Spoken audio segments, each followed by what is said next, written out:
Hi ಎಲ್ಲರಿಗೂ ನಮಸ್ಕಾರ. Welcome back to my channel. ಯಾರೆಲ್ಲ ನನ್ನ ವಿಡಿಯೋನ ಫಸ್ಟ್ ಟೈಮ್ ನೋಡ್ತಾ ಇದ್ದೀರಾ ಅವರೆಲ್ಲರೂ ಕೂಡ ಸಬ್ಸ್ಕ್ರೈಬ್ ಮಾಡಿಕೊಂಡು ಅದ್ರ ಪಕ್ಕದಲ್ಲಿರುವಂತಹ ಬೆಲ್ ಐಕಾನ್ ಪ್ರೆಸ್ ಮಾಡಿದ್ರೆ ನಾನು ಹಾಕಿರುವಂತಹ ವಿಡಿಯೋಸ್ ಎಲ್ಲ ಫಸ್ಟ್ ನಿಮಗೆ ಬರುತ್ತೆ. ನೀವು ಕೂಡ ಮಾಡ್ಕೊಂಡು ತಿನ್ಬೋದು.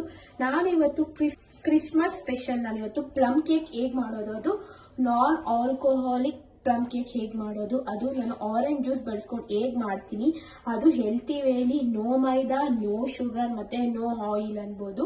ಅದು ಹೇಗೆ ಮಾಡ್ತೀನಿ, ಅದು ಸ್ವೀಟ್ನೆಸ್ ಇಂದ ಬರೀ ಡೇಟ್ಸ್ ಹಾಕ್ಬಿಟ್ಟು ಅದು ಸ್ವೀಟ್ನೆಸ್ ಇಂದಾನೆ ಮಾಡ್ತೀನಿ. ಹೇಗೆ ಮಾಡ್ತೀನಿ ಅದು ಕೂಡ ನಿಮ್ ಜೊತೆ ಶೇರ್ ಮಾಡ್ಕೊಂತ ಹೋಗ್ತೀನಿ. ಇದು ಕೂಡ ಚಿಕ್ಕ ಮಕ್ಕಳಿಂದ ಹಿಡಿದು ಶುಗರ್ ಪೇಷಂಟ್ ಇಂದ ಹಿಡಿದು ಅದಾದ್ಮೇಲೆ ವೆಯ್ಟ್ ಲಾಸ್ ಮಾಡೋರು ಎಲ್ಲಾನು ಕೂಡ ತಿನ್ಬೋದು. ಒಂದು ಒಳ್ಳೆ ಬೆಸ್ಟ್ ರೆಸಿಪಿ ಅಂತಾನೆ ಹೇಳ್ತೀನಿ ವೆಯ್ಟ್ ಲಾಸಿಗೆ. ಯಾವಾಗಾದ್ರೂ ಸ್ವೀಟ್ ಕ್ರೇವಿಂಗ್ಸ್ ಆದಾಗ, ಕೇಕ್ ತಿನ್ಬೇಕು ಅಂದಾಗ ನೀವು ಈ ರೀತಿ ಪ್ಲಮ್ ಕೇಕ್ ನ ಮಾಡ್ಕೊಂಡು ತಿನ್ಬೋದು. ಅದರಲ್ಲಿ ಡ್ರೈ ಫ್ರೂಟ್ಸ್ ಕೂಡ ಇರುತ್ತೆ, ತುಂಬಾ ಹೆಲ್ತಿ ಆಗಿರುತ್ತೆ. ನಾನು ಇದರಲ್ಲಿ ಮೈದಾ ಯೂಸ್ ಮಾಡಲ್ಲ, ಗೋಧಿ ಯೂಸ್ ಮಾಡ್ತಾ ಇದ್ದೀನಿ. ಅದಾದ್ಮೇಲೆ ಬಟರ್ ಯೂಸ್ ಮಾಡ್ತಿದ್ದೀನಿ, ಅದು ಕೂಡ ತುಂಬಾ ಹೆಲ್ತ್ ವೈಸ್ ಒಳ್ಳೇದು ಅನ್ಬೋದು. ಆಮೇಲೆ ಡೇಟ್ಸ್ ಕೂಡ ತುಂಬಾ ಒಳ್ಳೇದು. ಸೊ ಅದಕ್ಕೋಸ್ಕರ ನಿಮ್ ಕ್ರೇವಿಂಗ್ಸ್ ನ ಕಂಟ್ರೋಲ್ ಮಾಡೋಕ್ಕೋಸ್ಕರ ಅಂತಾನೆ ಒಂದು ರೆಸಿಪಿನ ಮಾಡ್ಕೊಂತ ಬಂದಿದ್ದೀನಿ. ಎಲ್ಲರೂ ಕೂಡ ಇದನ್ನ ತಿನ್ಬೋದು. ಬರೀ ವೆಯ್ಟ್ ಲಾಸ್ ಮಾಡೋದಂತ ಅಲ್ಲ, ಮಕ್ಕಳಿಂದ ಹಿಡಿದು ದೊಡ್ಡವ್ರಿಗೂ ಎಲ್ಲರೂ ಕೂಡ ತಿನ್ಬೋದು. ಹೇಗೆ ಮಾಡೋದು ಅಂತ ನಿಮ್ ಜೊತೆ ಶೇರ್ ಮಾಡ್ಕೊಂತ ಹೋಗ್ತೀನಿ. ಬನ್ನಿ ಹೇಗೆ ಮಾಡೋದು ಅಂತ ನೋಡೋಣ. ಫಸ್ಟ್ ನಾನು ಇವಾಗ ಡೇಟ್ಸ್ ನ ತಗೊಂಡಿದ್ದೀನಿ. 60 ಗ್ರಾಮ್ ಆಫ್ ಡೇಟ್ಸ್ ನ ತಗೊಂಡಿದ್ದೀನಿ. 25 ಗ್ರಾಮ್ ಆಫ್ ಡ್ರೈ ಫ್ರೂಟ್ಸ್ ನ ತಗೊಂಡಿದ್ದೀನಿ. ನಮ್ಗೆ ಇಷ್ಟ ಬಂದಿರೋಂಥ ಡ್ರೈ ಫ್ರೂಟ್ಸ್ ತಗೊಬಹುದು. ನಾನು ಇಲ್ಲಿ ಜಾಸ್ತಿ ದ್ರಾಕ್ಷಿ ತಗೊಂಡಿದ್ದೀನಿ, ಅದಾದ್ಮೇಲೆ ಬಾದಾಮಿ, ಗೋಡಂಬಿ ಇಷ್ಟು ತಗೊಂಡಿದ್ದೀನಿ. ಇವಾಗ ಎರಡು ಕೂಡ ಚೆನ್ನಾಗಿ ಸೋಕ್ ಮಾಡಬೇಕು. ಅಟ್ಲೀಸ್ಟ್ 5 to 6 ಅವರ್ ಸೋಕ್ ಮಾಡಬೇಕು. ಇನ್ನೂ ಟೈಮ್ ಇದೆ, ನೀವು 8 to 9 ಅವರ್ ಕೂಡ ಸೋಕ್ ಮಾಡಬಹುದು. ನನಗೆ ಟೈಮ್ ಕಮ್ಮಿ ಇರೋದ್ರಿಂದ 5 to 6 ಅವರ್ ಮಾತ್ರ ನಾನು ಸೋಕ್ ಮಾಡ್ತಾ ಇದ್ದೀನಿ. ಫಸ್ಟ್ ಎರಡನ್ನೂ ಕೂಡ ನೀಟಾಗಿ ವಾಶ್ ಮಾಡ್ಕೊಂಬಿಡಿ, ಯಾಕಂದ್ರೆ ಅದರಲ್ಲಿ ಸ್ವಲ್ಪ ಧೂಳು ಎಲ್ಲಾನು ಕೂಡ ಇರುತ್ತೆ, ಅದೆಲ್ಲಾನು ಕೂಡ ಹೋಗ್ಬೇಕು. ಯಾಕಂದ್ರೆ ಪೆಸ್ಟಿಸೈಡ್ಸ್ ಎಲ್ಲಾನು ಕೂಡ ಹೊಡೆದಿರ್ತಾರೆ ಇದ್ರ ಮೇಲೆಲ್ಲ. ಸೊ ಅದಕ್ಕೋಸ್ಕರ ಅದೆಲ್ಲ ನೀಟಾಗಿ ಹೋಗ್ಬೇಕು ಅಂದ್ಬಿಟ್ಟು ಫಸ್ಟ್ ನೀಟಾಗಿ ತೊಳ್ಕೊಂಡು ಬರ್ತೀನಿ ಎರಡನ್ನು. ನೋಡಿ, ನಾನು ಇವಾಗ ಇದನ್ನ ಡ್ರೈ ಫ್ರೂಟ್ಸ್ ನ ಸೋಕ್ ಮಾಡೋಕ್ಕೋಸ್ಕರ ನಮಗೆ ಒಂದು ಆರೆಂಜ್ ಬೇಕಾಗುತ್ತೆ. ಅದಾದ್ಮೇಲೆ ಇದರ ಪಲ್ಪ್ ತಗೊಳಕ್ಕೆ, ಜ್ಯೂಸ್ ತಗೊಳಕ್ಕೆ ನಾನು ಈ ರೀತಿ ಬಳಸ್ತಾ ಇದ್ದೀನಿ. ನಿಮ್ಮ ಮನೇಲಿ ಈ ರೀತಿ ಇದ್ರೆ ಬಳಸ್ಬೋದು, ಅಥವಾ ನಿಮ್ಮ ಮನೇಲಿ ಇದಿಲ್ಲ ಅಂದ್ರೆ ನೀವು ಸಿಂಪಲ್ ಆಗಿರೋ ಇದು ಹಣ್ಣಿರುತ್ತಲ್ಲ ಒಳಗಡೆ, ಅದನ್ನೆಲ್ಲ ತಗೊಂಡು ಮಿಕ್ಸಿ ಜಾರಲ್ಲಿ ಹಾಕೊಂಡು ಅದ್ರ ರಸ ತಗೋಬಹುದು. ಇಲ್ಲಾಂದ್ರೆ ನಿಮ್ಮ ಮನೇಲಿ ಈ ರೀತಿ ಇದೆ ಅಂದ್ರೆ ಆರಾಮಾಗಿ ನೀವು ಕೂಡ ತಗೋಬಹುದು ಅಂತಾನೆ ಹೇಳ್ತೀನಿ. ಅದರ ರಸನ ತಗೋಬಹುದು. ಇವಾಗ ನೋಡಿ, ನಾನು ಆರೆಂಜ್ ನ ಫಸ್ಟ್ ಕಟ್ ಮಾಡ್ಕೊಂತ ಇದ್ದೀನಿ. ಆರೆಂಜ್ ನ ಈ ರೀತಿ ನೀಟಾಗಿ ಕಟ್ ಮಾಡ್ಕೋಬೇಕು. ಆರೆಂಜ್ ನ ಕಟ್ ಮಾಡ್ಕೊಂಡು ಈ ರೀತಿ ಇದೆ ನಮ್ಮ ಮನೇಲಿ, ಸೊ ಅದಕ್ಕೋಸ್ಕರ ಬಳಸ್ಕೊಂತ ಇದ್ದೀನಿ. ಈ ರೀತಿ ನೀಟಾಗಿ ಹಿಂಗಂದ್ರೆ ಸಾಕು, ಅದರೊಳಗಡೆ ಎಲ್ಲ ನೀಟಾಗಿ ಜ್ಯೂಸು ಹೋಗ್ಬಿಡುತ್ತೆ. ನೋಡಿ, ನೀಟಾಗಿ ಅದರೊಳಗಡೆ ಎಷ್ಟು ಚೆನ್ನಾಗಿ ಹೋಗ್ತಿದೆ ಜ್ಯೂಸ್ ಅಂದ್ರೆ ನಿಮ್ಗೆ ಆಮೇಲೆ ತೋರಿಸ್ತೀನಿ ಜ್ಯೂಸ್ ಹೇಗಿರುತ್ತೆ ಅಂತ. ತುಂಬಾ ಚೆನ್ನಾಗಿ ಹೋಗ್ತಿದೆ ಜ್ಯೂಸ್. ನೋಡಿ, ಈ ರೀತಿ ಜಸ್ಟ್ ಸ್ಕ್ವೀಸ್ ಮಾಡಿದ್ರೆ ಸಾಕು, ಈಸಿಯಾಗಿ ಜ್ಯೂಸ್ ಎಲ್ಲಾನು ಕೂಡ ಬರುತ್ತೆ ಅಂತಾನೆ ಹೇಳ್ಬೋದು. ನೋಡಿ, ಈ ರೀತಿ ಚೆನ್ನಾಗಿ ಬಂದಿದೆ ಜ್ಯೂಸು. ನೋಡಿ, ನಿಮ್ಗೆ ತೋರಿಸ್ತೀನಿ ನಾನು ಜ್ಯೂಸು ಎಷ್ಟು ಬಂದಿದೆ. ನೋಡಿ, ಇಷ್ಟು ಜ್ಯೂಸ್ ಬಂದಿದೆ. ಆ ರೀತಿ ಎರಡನ್ನೂ ಕೂಡ ನೀವು ಮಾಡ್ಕೊಬೇಕಾಗುತ್ತೆ. ಮತ್ತೆ ಇನ್ನೊಂದು ಕೂಡ ಇರುತ್ತೆ, ಈ ರೀತಿ ಜಸ್ಟ್ ಹಿಂಗ್ ಮಾಡಿದ್ರೆ ಸಾಕು, ಸ್ಕ್ವೀಸ್ ಮಾಡಿದ್ರೆ ಸಾಕು, ನೀಟಾಗಿ ಅದರ ಪಲ್ಪು ಅದರ ಜ್ಯೂಸ್ ಎಲ್ಲಾನು ಕೂಡ ಬರುತ್ತೆ. ಹಣ್ಣಾಗಿರೋಂಥ ಆರೆಂಜ್ ನ ತಗೊಂಡ್ರೆ ನೀವು ಚೆನ್ನಾಗಿರುತ್ತೆ. ಸ್ವೀಟ್ ಆಗಿರೋ ತಗೊಳ್ಳಿ, ಹುಳಿನ ತಗೊಳಕ್ ಹೋಗ್ಬಿಡಿ, ಚೆನ್ನಾಗಿರಲ್ಲ. ಅದಕ್ಕೋಸ್ಕರ ಸ್ವೀಟ್ ಆಗಿರೋಂಥ ಹಣ್ಣನ್ನ ಸೇರಿಸ್ಕೊಂಡು ಮಾಡೋದ್ರಿಂದ ತುಂಬಾ ಚೆನ್ನಾಗಿರುತ್ತೆ. ನೋಡಿ, ಇವಾಗ ನಿಮ್ಗೆ ಪಲ್ಪ್ ನ ತೋರಿಸ್ತಾ ಇದ್ದೀನಿ. ಪಲ್ಪ್ ನೋಡಿ, ಎಷ್ಟಿದೆ ಪಲ್ಪ್, ಎಷ್ಟು ಬಂದಿದೆ ಒಂದು ಆರೆಂಜ್. ಈಗ ಇಲ್ಲಿ ಡ್ರೈ ಫ್ರೂಟ್ಸ್ ಇದೆ. ಡ್ರೈ ಫ್ರೂಟ್ಸ್ಗೆ ನಾನು ಇಲ್ಲಿ ಆರೆಂಜ್ ಜ್ಯೂಸ್ ನ ಹಾಕೊಂಡು ಚೆನ್ನಾಗಿ ಮಿಕ್ಸ್ ಮಾಡ್ಕೊಬೇಕು.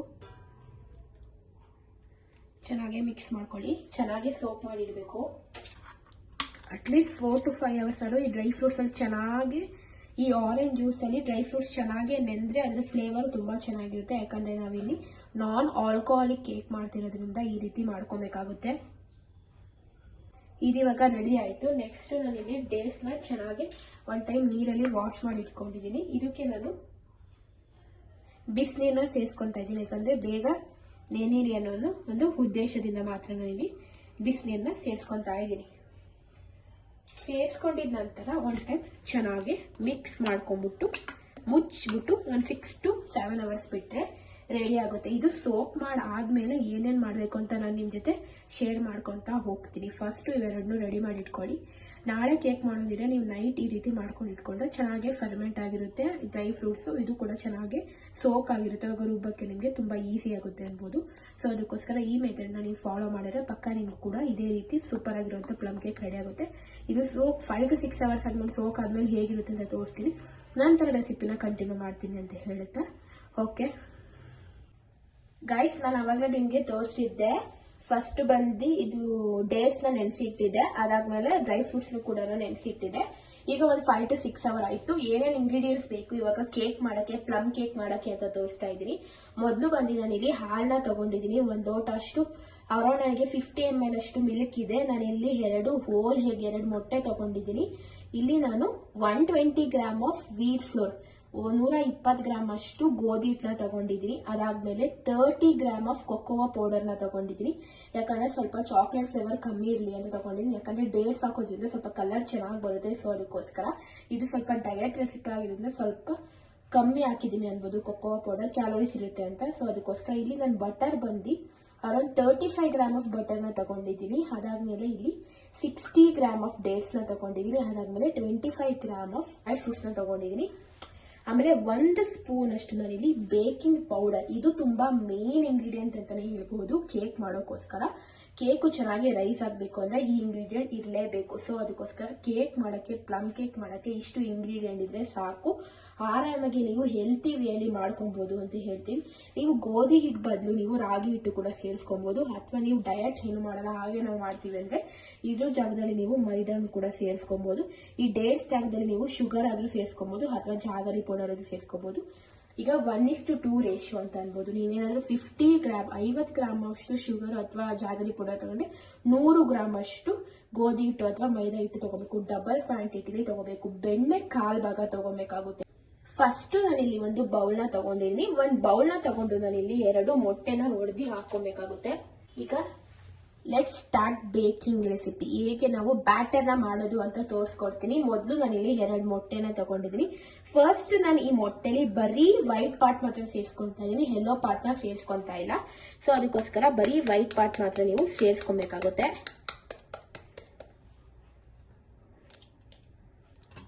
ಯೆಲ್ಲೋ ಪಾರ್ಟ್ ಬರಿಲ್ದಿರೋ ರೀತಿ ನೀವು ನೋಡ್ಕೊಬೇಕಾಗುತ್ತೆ. ಬರೀ ವೈಟ್ ಪಾರ್ಟ್ ಮಾತ್ರ ಸೇರಿಸ್ಕೊಳ್ಳಿ, ವೈಟ್ ಪಾರ್ಟ್ ಮಾತ್ರ.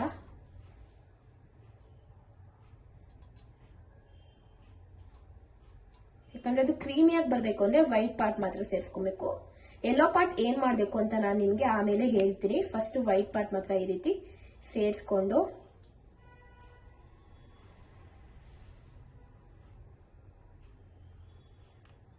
ಯೆಲ್ಲೋ ಪಾರ್ಟ್ ನ ಒಂದು ಬೌಲಿಗೆ ನೀವು ಎತ್ತಿಟ್ಕೋಬೇಕು ಸಪ್ರೇಟ್ ಆಗಿ. ಅದನ್ನ ಏನ್ ಮಾಡ್ತೀನಿ ಅಂತ ನಿಮ್ ಜೊತೆ ಶೇರ್ ಮಾಡ್ಕೊಂತೀನಿ. 2 ಕೂಡ ಹೊಡೆದಿ ಸೇರಿಸ್ಕೊಂಬಿಡಿ, ಯಾಕಂದ್ರೆ 2 ಕೂಡ ತುಂಬಾ ಇಂಪಾರ್ಟೆಂಟ್ ಆಗುತ್ತೆ. ಸೊ ಅದಕ್ಕೋಸ್ಕರ ಮೊಟ್ಟೆ ಹಾಕೋದ್ರಿಂದ ಕೇಕು ತುಂಬಾ ಸಾಫ್ಟ್ ಮತ್ತೆ ಫ್ಲಫಿ ಆಗಿ ಬರುತ್ತೆ. ಮತ್ತೆ ನಾವು ವೆಜ್ ಇರ್ತೀವಿ, ಮೊಟ್ಟೆ ತಿನ್ನೋಣ ಅನ್ನೋರು ಏನ್ ಮಾಡ್ಬೋದು ಅಂದ್ರೆ ಮೊಟ್ಟೆ ಬದಲು ನೀವು ಇದನ್ನ ಸೇರಿಸ್ಕೊಬಹುದು, ಕರ್ಡ್ ಸೇರಿಸ್ಕೊಬಹುದು. ಅದು ಕೂಡ ನೀವು ಅರ್ಧ ಕಪ್ ಅಷ್ಟು ಕರ್ಡ್ ನ ಸೇರಿಸ್ಕೊಬೇಕಾಗುತ್ತೆ 1 ಕಪ್ ಅಷ್ಟು ಹಿಟ್ಟಿಗೆ, ಯಾಕಂದ್ರೆ ಅದು ಸಾಫ್ಟ್ ಆಗೇ ಬರುತ್ತೆ. ಸೊ ಅದಕ್ಕೋಸ್ಕರ ನಾವು ಕರ್ಡ್ ನ ಸೇರಿಸ್ಕೊಬಹುದು. ಅದು ಎಗ್ಲೆಸ್ ಪ್ಲಮ್ ಕೇಕ್ ಆಗುತ್ತೆ, ಇದು ವಿತ್ ಎಗ್ ಆಗುತ್ತೆ. ನೀವು ಯಾವ ರೀತಿ ಮಾಡಿದ್ರು ಕೂಡ ಟೇಸ್ಟ್ ವೈಸ್ ಚೆನ್ನಾಗಿರುತ್ತೆ. ಫ್ಲಫಿಯಾಗಿ ತುಂಬಾ ಚೆನ್ನಾಗಿ ಬರೋದು ಬಂದು ವಿತ್ ಹೆಗ್ಗು, ವಿತೌಟ್ ಹೆಗ್ಗು ಕೂಡ ಚೆನ್ನಾಗಿ ಬರುತ್ತೆ. ನೋಡಿ ಈ ರೀತಿ ಆಯ್ತು. ಈಗ ನೋಡಿ ರೆಡಿ ಆಗಿದೆ. ಇವಾಗ ಏನ್ ಮಾಡ್ತಾ ಇದ್ದೀನಿ ಅಂದ್ರೆ 2 ಮೊಟ್ಟೆನ ಕೂಡ ವೈಟ್ ಪಾರ್ಟ್ ಮಾತ್ರ ಹಾಕೊಂಡಿದ್ದೀನಿ, ಯೆಲ್ಲೋ ಪಾರ್ಟ್ ಇಲ್ಲಿ ಇಟ್ಕೊಂಡಿದ್ದೀನಿ.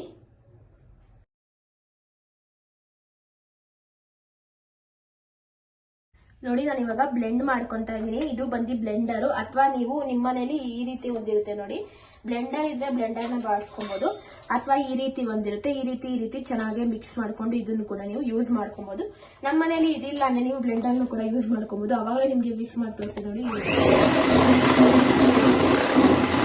ಕ್ರೀಮ್ ರೀತಿ ಆಗ್ಬೇಕು, ಒಳ್ಳೆ ವೈಟ್ ಕ್ರೀಮ್ ಸಿಗುತ್ತಲ್ಲ, ಪ್ಯೂರ್ ಕ್ರೀಮು, ಆ ರೀತಿ ಆದ್ರೆ ತುಂಬಾ ಚೆನ್ನಾಗಿರುತ್ತೆ. ನಂತರ ನಾನಿಲ್ಲಿ ನೋಡಿ 2 ಮತ್ತೆ ನಾನು ಯೆಲ್ಲೋ ಪಾರ್ಟ್ ಮಾಡಿದ್ನಲ್ಲ, ಯೆಲ್ಲೋ ಪಾರ್ಟ್ ಕೂಡ ಸೇರಿಸ್ಕೊಂತಾ ಇದ್ದೀನಿ.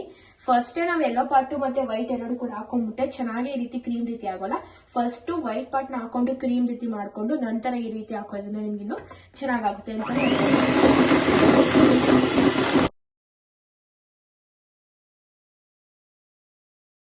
ಗೋಸ್ಕರ ಈ ರೀತಿ ಕ್ರೀಮ್ ರೀತಿ ರೆಡಿ ಮಾಡ್ಕೊಳ್ಳಿ. ಈಗ ನಮಗೆ ಮೇನ್ ಆಯ್ತು. ಇವಾಗ ನಾನು ಬಟರ್ ನ ಸೇರಿಸ್ಕೊಂತಾ ಇದ್ದೀನಿ. ಬಟರ್ ಕೂಡ ತುಂಬಾ ಇಂಪಾರ್ಟೆಂಟ್.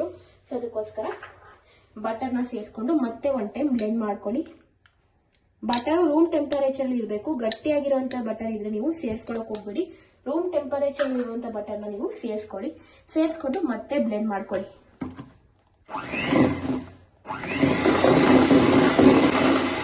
ನೋಡಿ ಎಷ್ಟು ಚೆನ್ನಾಗಿ ಬ್ಲೆಂಡ್ ಆಗಿದೆ ಎಗ್ ಜೊತೆ ಅಂತ ಅನ್ಬೋದು.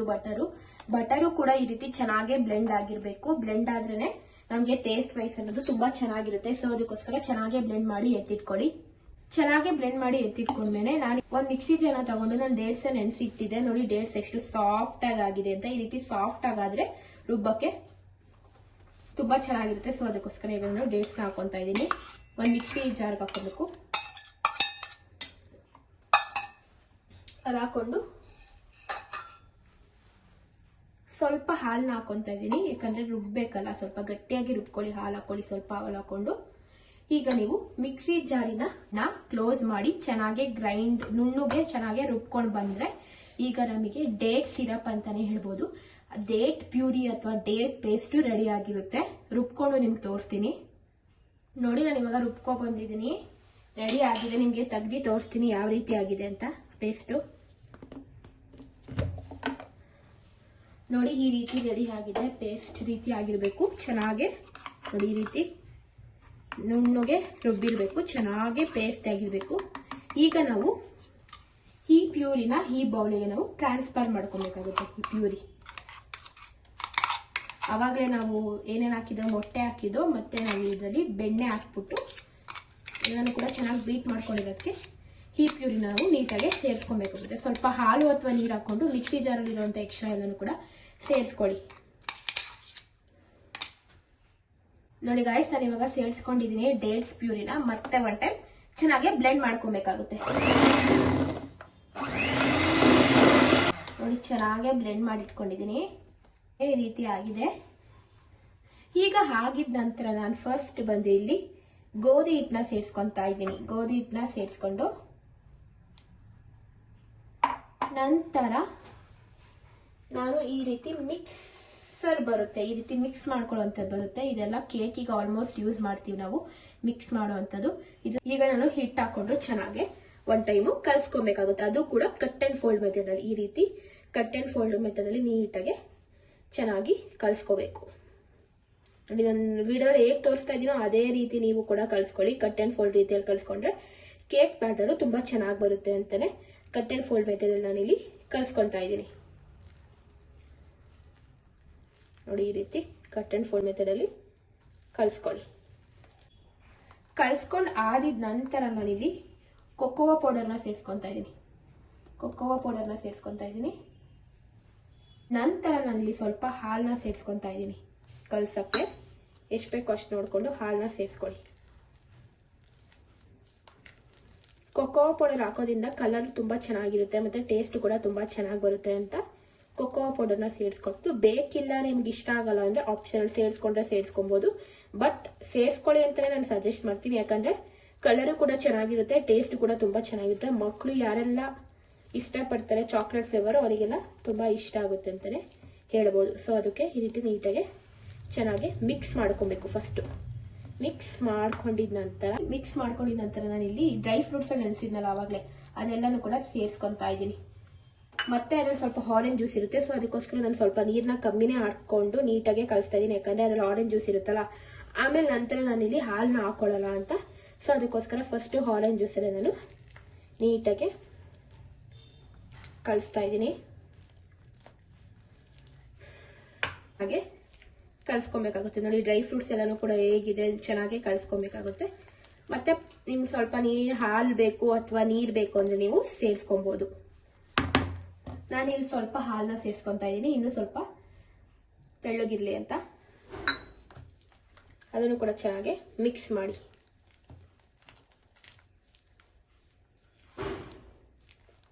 ನೋಡಿ ಸಖತ್ತಾಗಿರುವಂತ ಕೇಕ್ ಬ್ಯಾಟರ್ ರೆಡಿ ಆಯ್ತು. ಇದಕ್ಕೆ ಇವಾಗ ಏನ್ ಸೇರಿಸ್ಕೊಂತಾ ಇದ್ದೀನಿ ಅಂದ್ರೆ ಸ್ವಲ್ಪ ಹನಿ ಸೇರಿಸ್ಕೊಂತಾ ಇದ್ದೀನಿ, ಯಾಕಂದ್ರೆ ನನಗೆ ಸ್ವಲ್ಪ ಹೀಟ್ ಕಮ್ಮಿ ಅನಿಸ್ತು. ಸೊ ಅದಕ್ಕೋಸ್ಕರ ಹನಿನ ಸೇರಿಸ್ಕೊಂತಾ ಇದ್ದೀನಿ. ನಾನು ಸ್ವಲ್ಪ ಹನಿನ ಸೇರಿಸ್ಕೊಂತಾ ಇದ್ದೀನಿ, ಯಾಕಂದ್ರೆ ಹನಿ ಸ್ವಲ್ಪ ಸೇರಿಸ್ಕೊಂತಾ ಇದ್ದೀನಿ. ಸ್ವೀಟ್ ಕಮ್ಮಿ ಅನಿಸ್ತು, ಸೊ ಅದಕ್ಕೋಸ್ಕರ ಸ್ವಲ್ಪ ಹನಿನ ಸೇರಿಸ್ಕೊಂತಾ ಇದ್ದೀನಿ.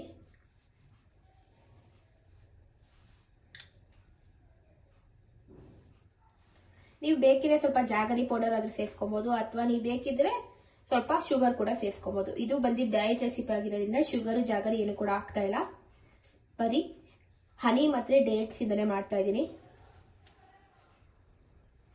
ಒಂದು ಟೈಮ್ ಚೆನ್ನಾಗಿ ಮಿಕ್ಸ್ ಮಾಡ್ಕೊಳ್ಳಿ ಹನಿ ಹಾಕ್ಬಿಟ್ಟು.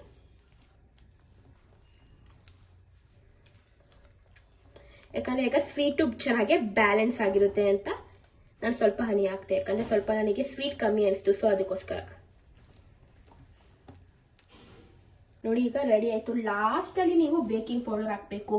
ಫಸ್ಟೇ ಹಾಕ್ಬಿಟ್ಟು ಬೇಕಿಂಗ್ ಪೌಡರ್ ಹಾಕಿ ಕಳ್ಸಿದ್ರೆ ಚೆನ್ನಾಗಿ ಅದು ಉಬ್ಬಲ್ಲ ಅಂತಾರಲ್ಲ, ಮೇಲ್ಗಡೆ ಚೆನ್ನಾಗಿ ಉಬ್ಬಲ್ಲ, ಅದಕ್ಕೋಸ್ಕರ ಫ್ಲಫಿಯಾಗಿ ಬರಲ್ಲ ಅಂದ್ಬಿಟ್ಟು ನಾನು ಲಾಸ್ಟ್ ಅಲ್ಲಿ ಸೇರಿಸ್ಕೊಂತಾ ಇದ್ದೀನಿ ಬೇಕಿಂಗ್ ಪೌಡರ್ನ. ನಾನು ಬೇಕಿಂಗ್ ಪೌಡರ್ನ ಹಾಕೊಂತಾ ಇದ್ದೀನಿ. ಬೇಕಿಂಗ್ ಪೌಡರ್ನ ಸೇರ್ಕೊಂಡು ಅದ್ರ ಮೇಲೆ ಸ್ವಲ್ಪ ಹಾಲು ಹಾಕ್ಬೇಕಾಗುತ್ತೆ, ಯಾಕಂದ್ರೆ ಸ್ವಲ್ಪ ಆಕ್ಟಿವೇಟ್ ಆಗ್ಬೇಕಲ್ಲ ಬೇಕಿಂಗ್ ಪೌಡರು, ಸೊ ಅದಕ್ಕೋಸ್ಕರ ಈ ರೀತಿ ಸ್ವಲ್ಪ ಹಾಲನ್ನ ಹಾಕೊಂಡು ಮತ್ತೆ ಒನ್ ಟೈಮು ಚೆನ್ನಾಗಿ ಮಿಕ್ಸ್ ಮಾಡ್ಕೊಂಡ್ರೆ ನಮ್ಮ ಕೇಕ್ ಬ್ಯಾಟರ್ ರೆಡಿ ಆಗುತ್ತೆ.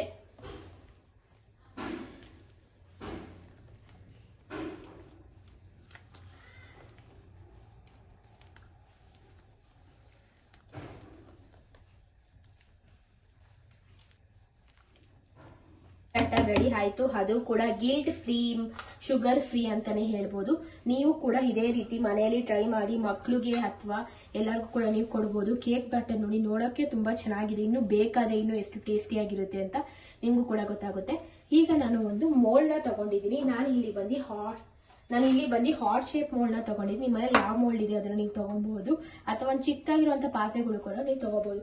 ನನ್ನ ಹತ್ರ ಇಲ್ಲಿ ಬೇಕಿಂಗ್ ಪೇಪರ್ ಇಲ್ಲ, ಸೊ ಅದಕ್ಕೋಸ್ಕರ ಒಂದು ಶೀಟ್ ನಾನು ಅದೇ ಶೇಪ್ ಅಲ್ಲಿ ಕಟ್ ಮಾಡ್ಕೊಂಡು ಇದಕ್ಕೆ ಚೆನ್ನಾಗಿ ಸ್ವಲ್ಪ ಬಟರ್ನ ಈ ರೀತಿ ಸ್ಪ್ರೆಡ್ ಮಾಡ್ಕೊಬೇಕಾಗುತ್ತೆ. ಫಸ್ಟ್ ಈ ರೀತಿ ಕೆಳಗಡೆ ಹಾಕ್ಬಿಟ್ಟು ಚೆನ್ನಾಗಿ ನೀವು ಬಟರ್ನ ಸ್ಪ್ರೆಡ್ ಮಾಡ್ಕೊಂತ ಹೋಗ್ಬೇಕು. ಚೆನ್ನಾಗಿ ಈ ರೀತಿ ಬಟರ್ನ ಸ್ಪ್ರೆಡ್ ಮಾಡ್ಕೊಂತ ಇದನ್ನ ಫುಲ್ಲು ಆಯಿಲ್ ಈ ರೀತಿ ಮಾಡಬೇಕಾಗುತ್ತೆ. ಈ ರೀತಿ ಚೆನ್ನಾಗಿ ಬಟರ್ನ ಸ್ಪ್ರೆಡ್ ಮಾಡಿ, ಬಟರ್ ಅಥವಾ ಆಯಿಲ್ ನೀವು ಸ್ಪ್ರೆಡ್ ಮಾಡ್ಕೊಬಹುದು. ಚೆನ್ನಾಗಿ ಎಣ್ಣೆ ಅಥವಾ ಇದನ್ನ ಸ್ಪ್ರೆಡ್ ಮಾಡ್ಕೊಬಹುದು, ಬೆಣ್ಣೆನ. ನಿಮ್ಮ ಹತ್ರ ಇದಿಲ್ಲ ಅಂದ್ರೆ ನೀವು ಸ್ವಲ್ಪ ಎಣ್ಣೆ ಹಾಕ್ಬಿಟ್ಟು ಮೈದಾದಲ್ಲಿ ಈ ರೀತಿ ಡಸ್ಟಿಂಗ್ ಕೂಡ ಮಾಡ್ಕೊಬಹುದು. ನಾನು ಇದು ಬಂದು A4 ಶೀಟ್ ಅಲ್ಲಿ ಮಾಡ್ಕೊಂಡಿದ್ದೀನಿ. ಬೇಕಿಂಗ್ ಪೇಪರ್ ಅಥವಾ ಬಟರ್ ಪೇಪರ್ ಇಲ್ಲ ಅಂದ್ರೆ ನೀವು ಕೂಡ ಇದೇ ರೀತಿ A4 ಶೀಟ್ ಅಲ್ಲಿ ಮಾಡ್ಕೊಬಹುದು. ಈಗ ಬ್ಯಾಟರ್ ರೆಡಿ ಆಗಿದೆ, ಅದನ್ನ ಚೆನ್ನಾಗಿ ಪೋರ್ ಮಾಡ್ಕೊಳ್ಳೋಣ. ಇದಕ್ಕೆ ಟಿನ್ನಿಗೆ ಚೆನ್ನಾಗಿ ಪೋರ್ ಮಾಡ್ಕೊಳ್ಳೋಣ. ನಿಮಗೆ ಗೊತ್ತಾಗ್ತಾ ಇರುತ್ತೆ ಅನ್ಸುತ್ತೆ ನೋಡಿ. ಸ್ವಲ್ಪ ಗಟ್ಟಿನೇ ಕಳ್ಸ್ಕೊಳ್ಳಿ, ಅವಾಗ ಚೆನ್ನಾಗಿ ಬರುತ್ತೆ ಅನ್ಬೋದು. ಕೇಕು ಮಾಡ್ಬಿಟ್ಟು ಒಂದೆರಡು ಸರಿ ಟ್ಯಾಪ್ ಮಾಡಬೇಕಾಗುತ್ತೆ. ಈ ರೀತಿ ಟ್ಯಾಪ್ ಮಾಡಿ. Cake batter is ready. Oven ಮಾಡ್ಕೋಬಹುದು, ಇಲ್ಲಾಂದ್ರೆ ಗ್ಯಾಸ್ ಮೇಲೆ ಆರಾಮಾಗೆ ಮಾಡ್ಕೊಬಹುದು ಈಸಿಯಾಗಿ. ನಾನು ಓವನ್ ಅಲ್ಲಿ 180 ಡಿಗ್ರಿ ಸೆಲ್ಸಿಯಸ್ ಅಲ್ಲಿ 20 to 30 ಮಿನಿಟ್ಸ್ ಬೇಕ್ ಮಾಡ್ತೀನಿ. ನಿಮ್ಮನೇಲಿ ಓವನ್ ಇಲ್ಲ ಅಂದ್ರೆ ಸಿಂಪಲ್ ಒಂದ್ ಕಡಾಯಲ್ಲಿ ಸ್ವಲ್ಪ ಉಪ್ಪು ಅಥವಾ ಮರಳು ಹಾಕಿ 10 ಮಿನಿಟ್ಸ್ ಪ್ರೀ ಹೀಟ್ ಮಾಡ್ಬಿಟ್ಟು ನಂತರ ಇದನ್ನ ಇಟ್ಬಿಟ್ಟು 40 to 45 ಮಿನಿಟ್ಸ್ ಮಾಡಿದ್ರೆ ರೆಡಿ ಆಗುತ್ತೆ ಅನ್ಬೋದು. ಸೊ ಅದಕ್ಕೋಸ್ಕರ ನಾನು ಓವನ್ ಇಡ್ತಿದ್ದೀನಿ, ಅದು ನಿಮ್ ಜೊತೆ ಶೇರ್ ಮಾಡ್ಕೊಂತೀನಿ. ನೋಡೋಣ ಬನ್ನಿ. ನಾನಿಲ್ಲಿ ನೋಡಿ ಓವನ್ ಕೂಡ ರೆಡಿ ಆಗಿದೆ. ಈಗ ಓವನ್ ಅಲ್ಲಿ ಬೇಕ್ ಮಾಡೋಣ. ಫಸ್ಟ್ ಬಂದು ಪ್ರೀ ಹೀಟ್ ಮಾಡೋಕ್ಕೋಸ್ಕರ ಇಟ್ಬೇಕಾಗುತ್ತೆ. ಪ್ರೀ ಹೀಟ್ ಮಾಡೋಕ್ಕೋಸ್ಕರ ಕನ್ವೆನ್ಷನ್ ಮೂಡಲ್ಲಿ ಸೆಟ್ ಮಾಡ್ತಾ ಇದ್ದೀನಿ. ಪ್ರೀ ಹೀಟ್ ಆಗಕ್ಕೆ ಸ್ಟಾರ್ಟ್ ಆಗಿದೆ. ಒಂದು 5 to 10 ಮಿನಿಟ್ಸ್ ಪ್ರೀ ಹೀಟ್ ಮಾಡಿ. ಮೈಕ್ರೋವೇವ್ ಓವನ್ ಆದರೆ 2 minutes to 3 minutes, normal OTG oven ಆದರೆ 10 ಮಿನಿಟ್ಸ್ ಬೇಕ್ ಮಾಡಬೇಕಾಗುತ್ತೆ. ನೀವು ಪ್ರೀ ಹೀಟ್ ಮಾಡೋಕ್ಕೆ ಇಟ್ಕೋಬೇಕಾಗುತ್ತೆ. ನಾನು ಒಂದು 3 ಮಿನಿಟ್ಸ್ನ ಪ್ರೀ ಹೀಟ್ ಮಾಡ್ಕೊತೀನಿ. ನೋಡಿ ಗಾಯ್ಸ್, ಪ್ರೀ ಹೀಟ್ ಆಗಿದೆ ಓವನು. ಈಗ ನಾನು ಕೇಕ್ ಬ್ಯಾಟರ್ನ ಇಡ್ತಾ ಇದ್ದೀನಿ. ಇಟ್ಬಿಟ್ಟು 20 ಮಿನಿಟ್ಸ್ಗೆ ಕರೆಕ್ಟಾಗಿ ಇಕ್ತೀನಿ.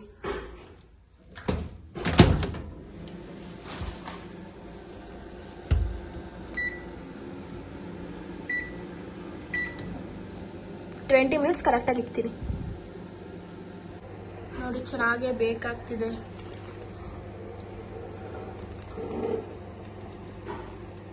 ಗೈಸ್ ಆಲ್ಮೋಸ್ಟ್ ಬೇಕ್ ಆಗಕ್ಕೆ ಬಂದ್ಬಿಟ್ಟಿದೆ. ಆಲ್ರೆಡಿ 2 ಮಿನಿಟ್ಸ್ ಬಂದ್ಬಿಟ್ಟಿದೆ. ಬೇಕ್ ನೋಡಿ ಎಷ್ಟು ಚೆನ್ನಾಗಾಗಿದೆ, ಒಳಗಡೆ ಎಲ್ಲ ಉಬ್ಬಿಟ್ಟು. ನಿಮ್ಗೆ ತೋರಿಸ್ತೀನಿ ಹೇಗಾಗಿದೆ ಅಂತ. ಬೇಕಾದ್ರೆ ನೀವು ಮೇಲ್ಗಡೆ ಡ್ರೈ ಫ್ರೂಟ್ಸ್ ಕೂಡ ಡೆಕೋರೇಷನ್ಗೆ ಹಾಕೋಬಹುದು, ಇಲ್ಲಾಂದ್ರೆ ನೀವು ಸ್ಕಿಪ್ ಕೂಡ ಮಾಡಬಹುದು. ನೋಡೋಣ, ತುಂಬಾ ಚೆನ್ನಾಗಿ ಬಂದಿರುತ್ತೆ ಅಂತ ಅನ್ಕೊಂಡಿರ್ತೀನಿ. ಲೆಟ್ಸ್ ಸಿ, ಆಮೇಲೆ ತೋರಿಸ್ತೀನಿ ಯಾವ ರೀತಿ ಬಂದಿರುತ್ತೆ ಅಂತ ನಿಮಗೆ. ನೋಡಿ ರೆಡಿ ಆಗಿದೆ, ತೋರಿಸ್ತಾ ಇದೆ ನಿಮಗೆ ಯಾವ ರೀತಿ ಇದೆ ಅಂತ. ಈ ರೀತಿ ಚುಚ್ಚಿ ನೋಡಬೇಕು. ಚುಚ್ಚಿ ನೋಡಿದಾಗ ಈ ರೀತಿ ಹಣ್ಕೊಬಾರ್ದು, ಅವಾಗ ಕರೆಕ್ಟಾಗೆ ಬೇಕಾಗಿದೆ ಎಂದು ಅರ್ಥ. ನೋಡಿ ಎಷ್ಟು ಚೆನ್ನಾಗಿ ಬೇಕಾಗಿದೆ. ಹೊರಗಡೆ ತೆಗೆದ್ಬಿಟ್ಟು ನಿಮಗೆ ತೋರಿಸ್ತೀನಿ.